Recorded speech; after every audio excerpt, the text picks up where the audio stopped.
fudhu galata koo sinarra dabarsee bara muddama koo kanaafan si faarsa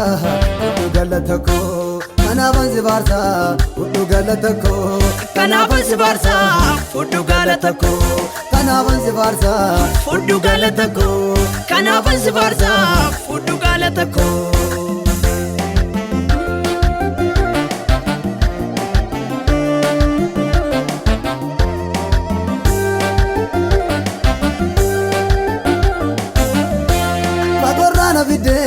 Ira keena goote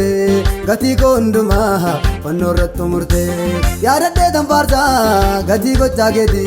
ulfaadhu Yesuus koo galanni kan keeti yaadadhee si faarsa gatii gochaa keeti ulfaadhu Yesuus koo galanni kan keeti ulfaadhu Yesuus koo galanni kan keeti ulfaadhu Yesuus koo galanni kan keeti ulfaadhu Yesuus koo galanni kan keeti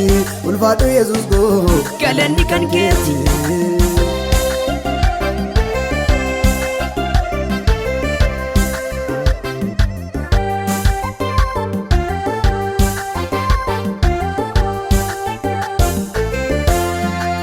Manture ira keena goote birmaduu na baasu fannoo naaf yaabbatte waaqaaf lafarratti atumti ulfaadhu galatan sii fide onarkaa fudhadhu waaqaaf lafarratti atumti ulfaadhu galatan sii fide onarkaa fudhadhu galatan sii fide onarkaa fudhadhu galatan sii fide onarkaa fudhadhu galatan sii fide onarkaa fudhadhu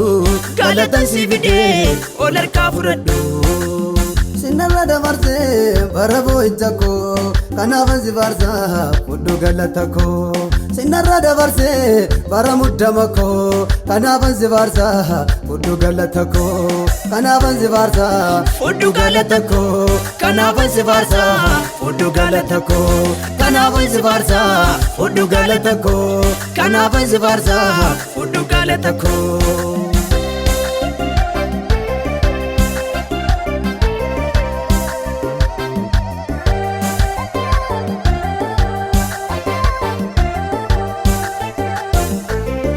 Waaqayyoko mana kootti goree gatii tokko malee hidhaatti na furee harka abbummaa kee ofirrattan argee hajabsa fuudha kaa lafoonaa koo margee harka abbummaa kee ofirrattan argee hajabsa fuudha kaa lafoonaa koo margee hajabsa fuudha kaa lafoonaa koo margee hajabsa fuudha kaa lafoonaa koo margee hajabsa fuudha kaa lafoonaa koo margee hajabsa fuudha kaa lafoonaa koo margee. Hajabsa fuudha kaa lafoonaa koo margee lafoonaa koo margee lafoonaa koo margee. Qulqulluu dhiiga kee cubbuu narraa dhiqxee anaaf dhiphatteetu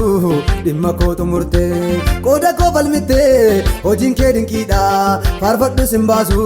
gatiin kee guddaadha qooda koo falmittee gatiin kee dinqiidha lallabuu sin baasu gatiin kee guddaadha faarfadhu sin baasu gatiin kee guddaadha lallabuu sin baasu gatiin kee guddaadha faarfadhu sin baasu gatiin kee guddaadha lallabuu sin baasu gatiin kee guddaadha.